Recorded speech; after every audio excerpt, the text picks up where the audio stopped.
Welcome to the Dermastore Podcast. A chat about all things skincare, skin health. And if you're a real skin nerd, we hope you'll join the conversation. Welcome to the 16th episode of the Dermastore Podcast. Hey Lara, how are you doing? Good morning, Greg. I'm so good. How are you? Good, thank you. So today's episode, we're going to be talking about retinols, and we have Dr. Webster in the studio. Before we jump into it, what did you use this morning? I think, Greg, this is why the Retinol podcast came about, was I've been using retinol so much lately, and exactly as you said earlier before we jumped on air. And it's because we've been adding a few more retinols to our Dermastore portfolio, and it's been so much fun getting to know all the different formulations, and I can't wait to get into it. But I used retinol this morning actually, and I'll tell you why. So I cleansed with the Vein Tolerance cleanser just because to comfort and soothe the skin, and then I used the EndoCare, it's a new launch, the Comfort Cream. Nice. So a really small percentage of retinol that can be used morning and evening.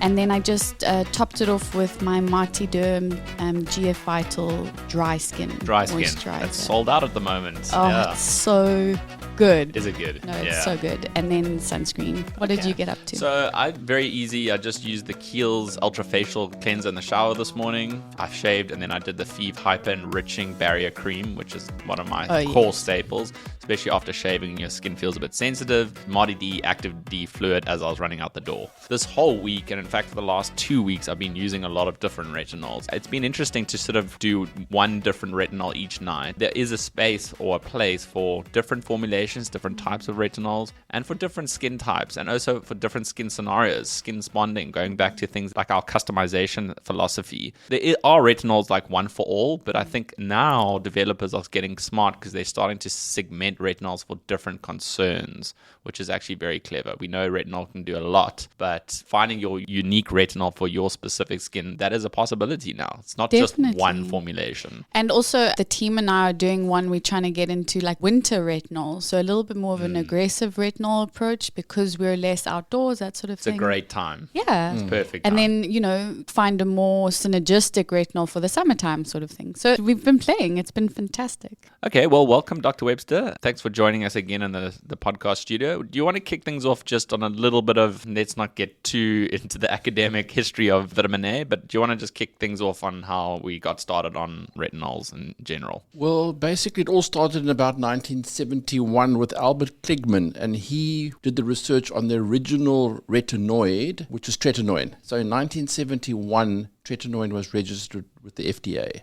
Okay. And it was originally... So is that nearly like 50 years ago? That's 50 years ago. And it's that tretinoin is still on the market today. And being prescribed daily, I'm and being prescribed daily. Yeah, so it's amazing. So again, a lot of things in medicine are discovered by accident. So it was originally developed for acne. And then the people who used tretinoin or Retin A, that was the trade name, or still is the trade name, noticed that their skins became smoother, the pigmentation got lighter, their fine wrinkles improved. And then Albert Kligman did research further.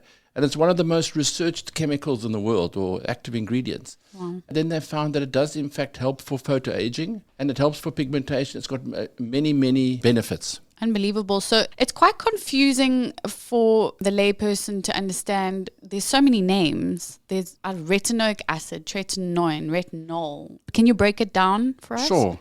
So tretinoin and retinoic acid is the same thing. Okay. So that was the first one that was developed. That was the first generation retinoid. So a retinoid just means a chemical derived from vitamin A. And then there were other ones developed subsequent to that. You get isotretinoin, which is Roaccutane, which can take orally, but you do get a topical form. And then you get third generation ones, which like adapalene, which is mainly used for acne. But these are all prescription products. And then on the way to form tretinoin, you first of all get the retinol esters, which get converted into retinol, and then that gets converted into retinal or retinaldehyde, and then you get tretinoin. Okay. And the tretinoin works on the receptor in the cell.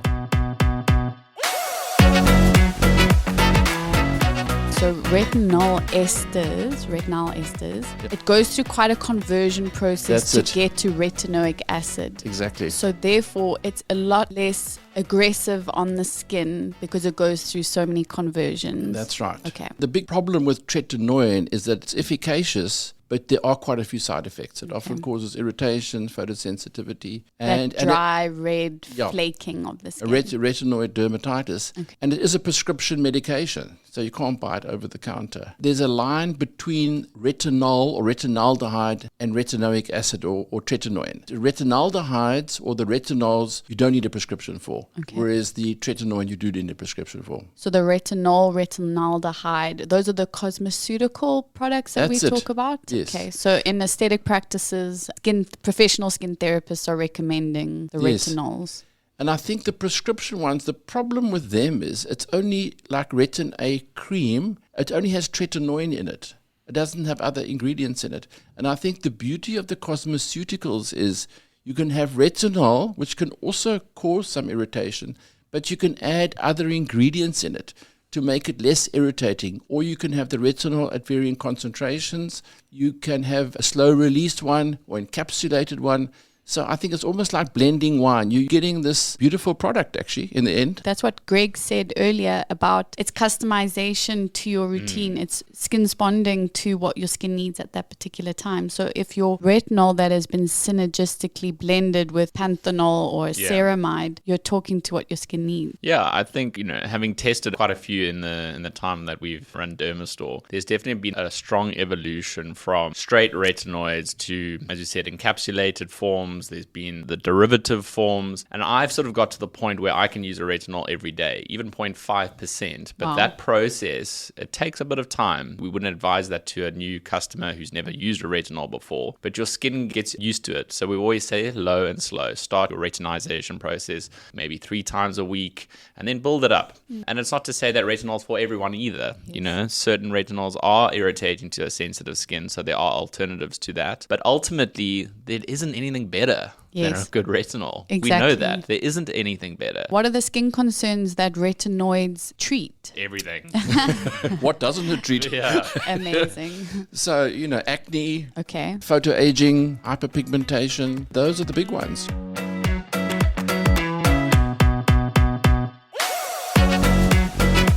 There's a retinol for everyone, and I think I want to try and unpack specific retinols for different skin types, because when you do land on Dermastore, it can be a little bit overwhelming. We do have a lot of options. As you've said, we've launched a number of new ones. What are the therapists recommending on the daily basis? Let's say for hyperpigmentation, a candidate comes in, let's say for PIH. Yeah. What are we recommending? So for hyperpigmentation, obviously asking a few more questions and getting a history. But our sort of go-to is retinol that has got a blend of ingredients that's also helping with hyperpigmentation. Yes. So for example, does it have niacinamide in it? Our go-to, for example, is an encapsulated one, so it goes a little bit deeper into the layers of the epidermis where the melanocyte sits. And that for us would be the Neoretin. Yes. The night one. Yes. So that's an example of how we would recommend it. But if it's just superficial pigmentation, not melasma as such, there's a variety of retinols that we could look at. SkinCeuticals 0.5. Yeah, we love that one for acne, actually, I'll be honest. Yeah. Because it's such a simplistic formulation. It's just got bisabolol and pure retinol. So for acne, it just really gets to targeting that sebaceous gland. It's a powerful one, that one, because it's the pure retinol. It's not encapsulated. So that's the big difference between encapsulation, non-encapsulated.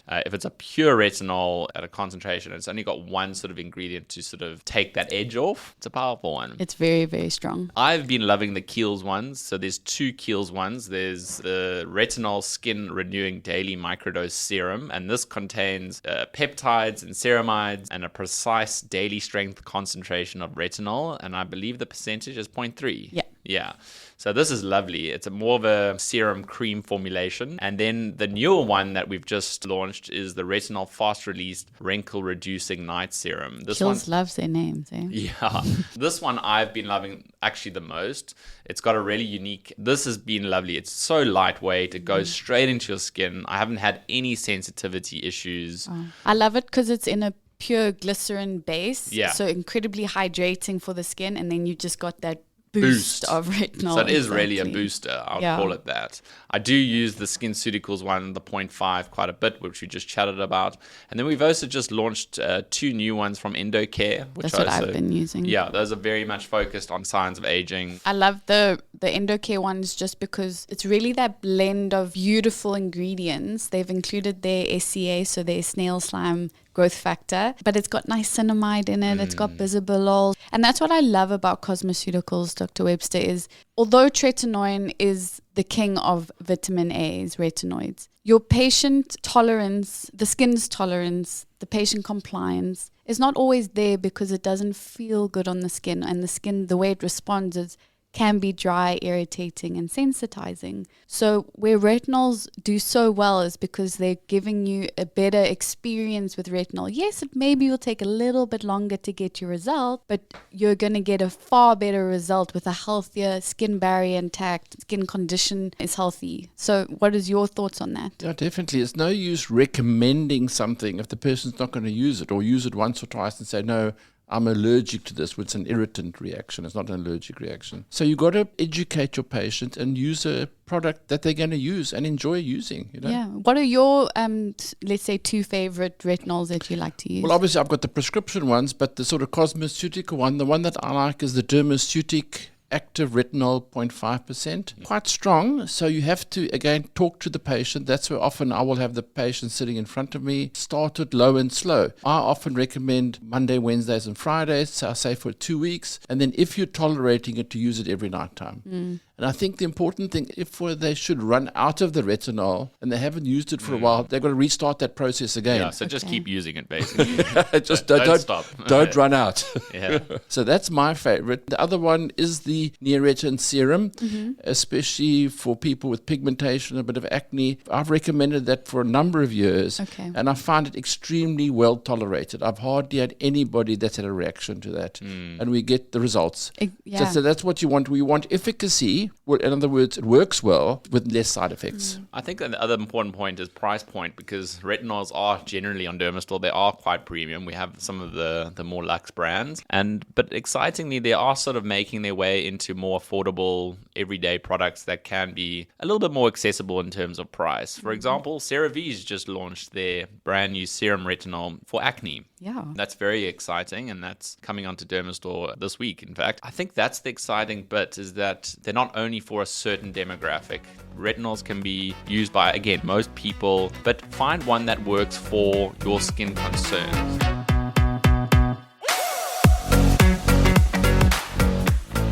And then just some other tips and recommendations for when using retinol. To use it at night only? Use it at night only, although we do have a couple of products, I think, with retinol during the day. What did you use this morning, Lara? I know, but it's true, though. You're actually right. It's a good point. A lot of patients, why we say at night only, is because they may not be as good as sunscreen applications as we are. So let's just keep it as the general So what I generally recommend is to use it at night. And then if you know the next day you're going to be the whole day in the sun, you're going to be on a yacht or hiking, then I say don't use it the night before. And I think another point is to get what we call microcomedones. So they're small little blackheads and white that you can't actually see. And you want to target those people from the beginning. So some children begin with acne 9 or 10 years old. And that's where you could, in fact, use a mild retinoid from that age. Brilliant. Because you want to prevent it from happening. And that's why I think the CeraVe one will be fantastic for targeting that very young teenager. Okay. So literally you can use retinol from, say, the age of 9 to the age of 100. And do you think that would help instilling that routine so young? Do you think it can prevent that severe acne onset? Oh, definitely. Wow. Well, you can't say 100%, but it certainly would help. Okay. For maybe not the people who are going to get the nodular cystic acne. Yes. Basically, with acne, you don't want anybody to end up with scarring. So the earlier you start with the right treatment, the better. And these milder retinols could certainly use from, say, 9 or 10 years old. And then another really important one that we've already covered is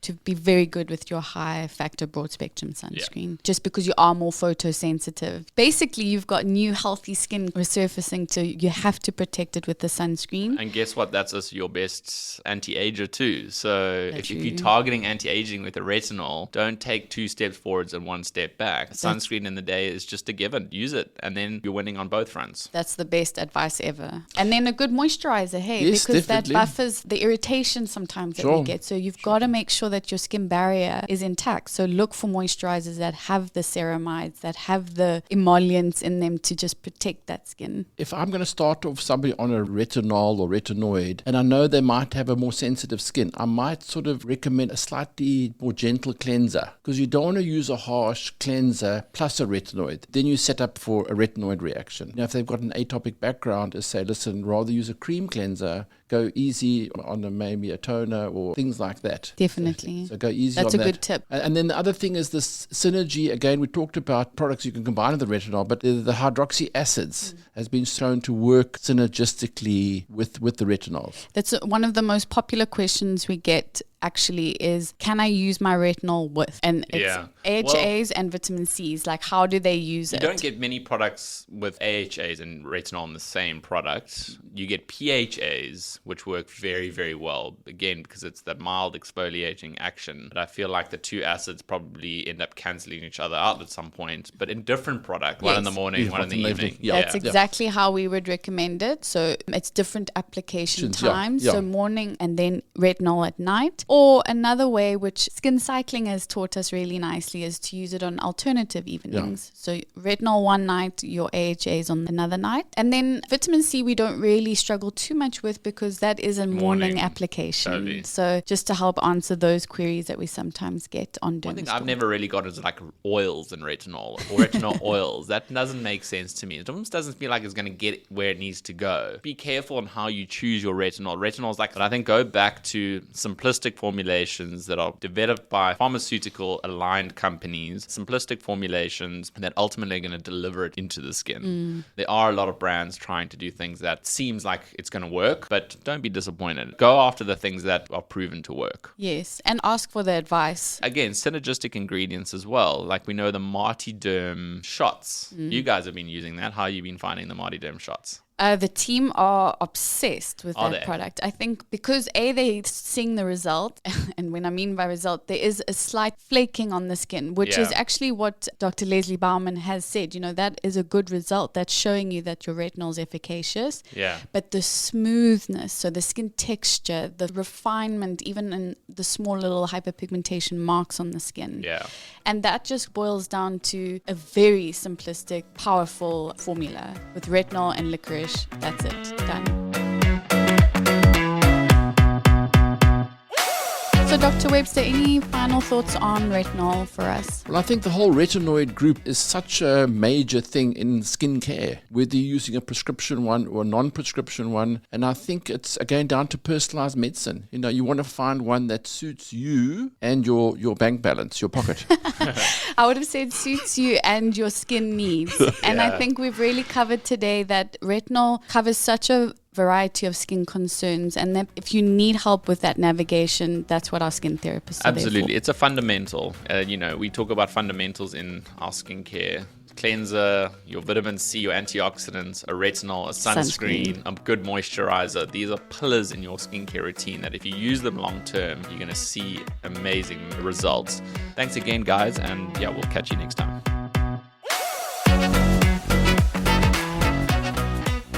Don't forget to subscribe if you're keen to learn more about what we have to say. We would also really love your thoughts, ideas, and any questions you have for future episodes. You can email us on pod@dermastore.co.za.